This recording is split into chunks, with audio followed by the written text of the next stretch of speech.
Three Billboards outside Ebbing, Missouri tore up the film festival circuit and just won Best Motion Picture Drama at the Golden Globes.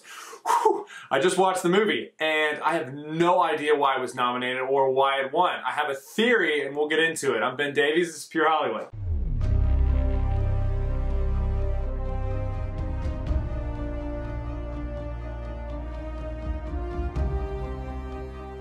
Three Billboards was directed by Martin McDonagh and grossed just over $25 million at the box office. Please do not see this movie. But if you already have seen the movie, please comment because I'm interested to see if you feel the same way I do. In these videos, I try to be as objective as possible when I break down a movie. That's why I use different categories. So movies that I really didn't like personally, like The Last Jedi, I still said in my viewer review, you would love it. It's like a 4 out of 5 or a 5 out of 5. But in my critic review, I slammed it because personally I knew that it took some terrible twists and turns to appease a certain group of people. Now in this movie, I'm trying to even look objectively, and I cannot figure out how this movie was nominated or why it won. Except for one reason that I'm going to get into. So, let's try this. My viewer review is going to be a 1 out of 5. This genre, this movie is not going to be for everyone. The genre is a dark comedy crime thriller that is told through the eyes of Mildred, who is surrounded by a bunch of racist, bigoted, neglective, abusive people in a town, and her world is flipped upside down when her daughter is kidnapped, raped, and murdered, and they can't find the killer, and so that thrusts the movie forward. In defiance and frustration of the tragic death of her daughter, she buys these 3 billboards that basically provoked the police, being like, why aren't you doing your job, and calls out the sheriff for not finding her daughter's killer. The performances are good. Sam Rockwell and Frances McDormand both give really good performances, as well as Woody Harrelson and Peter Dinklage. And the movie is still somewhat interesting because of all the diverse characters in this like hell of a town that they're showing, where everyone is just awful and really painful to watch on screen. But even then, the movie falls flat because these characters, though acted well, feel like they're all in different genres and different movies. They're all trying to basically vie for the award of Best Actor in the movie instead of working off each other. So the tone is crazy. The characters are incredibly unlikable throughout the entire movie. There's no redemptive qualities except for in the very worst character who has somewhat of an arc played by Sam Rockwell. But because of this, you can't latch on any characters. You don't really care about it. You basically hate everyone on screen, and the movie putters off because you know there's not going to be any real resolution for what happened that drives the movie, which is the death of her daughter, because you're never going to find out.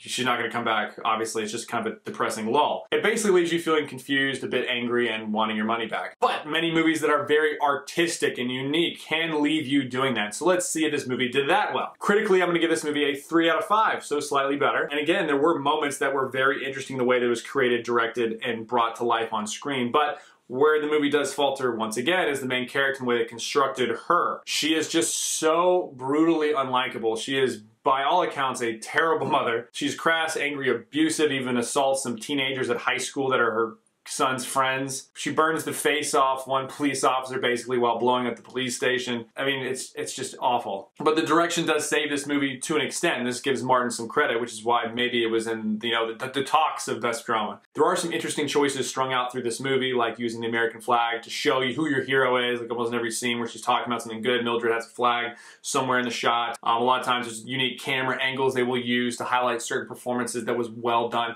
Specifically, there's one great scene where the worst character, even worse than Mildred, is going across the street to commit this horrible crime, and the camera never cuts. It's all the way straight through. This terrific stunts involved with this scene that's just painful to watch, unfortunately, even though the actual camera direction is so wonderful to watch. In Faith and Values, this movie, I'm going to give it a 3 out of 5. One, because there's a strong theme of redemption throughout this movie. The worst character ever in this movie has the greatest arc because he does come full circle. He starts off being such a terrible person and becomes redeemed through his actions and changing his outlook and changing the way that he perceives people. So it's a great moment arc for that, but again, there's a lot of other stuff going on. There's also a strong focus on love breaking the cycle of this constant pain and aggravation and conflict in the town, that it's going to continue unless people that are really, really hurt just speak out in love and, you know, we'll end it finally. However, even these great moments of redemption and love get twisted into the same depressive, weird storyline at the end of the movie, because in this movie, the main players don't really land on that, the love and redemption aspect. They go forward trying to find release through violence and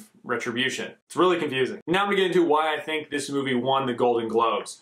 One, it is about the most politically correct, social justice infused, complete narrative of middle America being awful I've ever seen in my life. And it is no accident the Golden Globes is put on by the Hollywood foreign press, and they're the ones that vote on these films. Let me explain why this movie works so well for that specific audience, the Hollywood foreign press. Every single white male in this movie, including the sheriff, is a piece of garbage. Anyone in this movie who is a minority or is disabled or is a little person is a hero and the most outstanding person in this group of terrible people in this small town in America. It's incredibly racist. It makes the cops look like absolutely horrible people. There's one point the sheriff, who's one of the good guys, even says if I fired everyone that is not racist, I wouldn't have any cops except for 3 that would hate gay people or whatever. It was just like unbelievable. You would think this movie was set in like the 1920s in some horrible backwoods place, but it's set in modern day middle America, which is outrageous and offensive when you think about it. Me, myself, I'm from Nashville, Tennessee. I grew up in a town that is super small. My neighbors literally have an outhouse. Dogs sleep in the streets.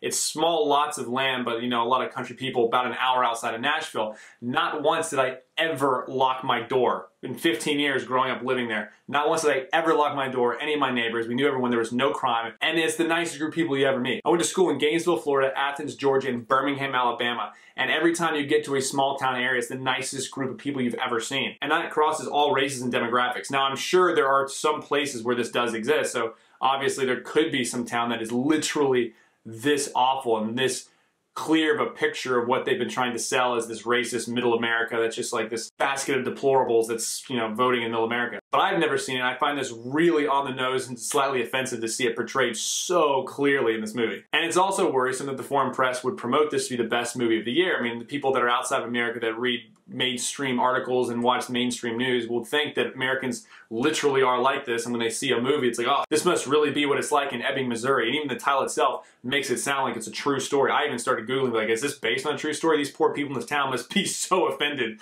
when they see this movie, but it's not. It's completely made up, even though it sounds like in the title this is based on an actual event, but it's not. Anyway, because of all these reasons, it is no secret why this movie was thrust in the spotlight by the Hollywood foreign press and media at large in Hollywood. It fits that narrative perfectly. But I could be wrong, and if you have seen the movie and you do like it, please comment, tell me where I'm wrong. Hopefully the other nominated films coming out, especially at the Oscars, will not quite be this bleak and on the nose and unenjoyable in general to watch. I'm Ben Davies, this is Pure Hollywood.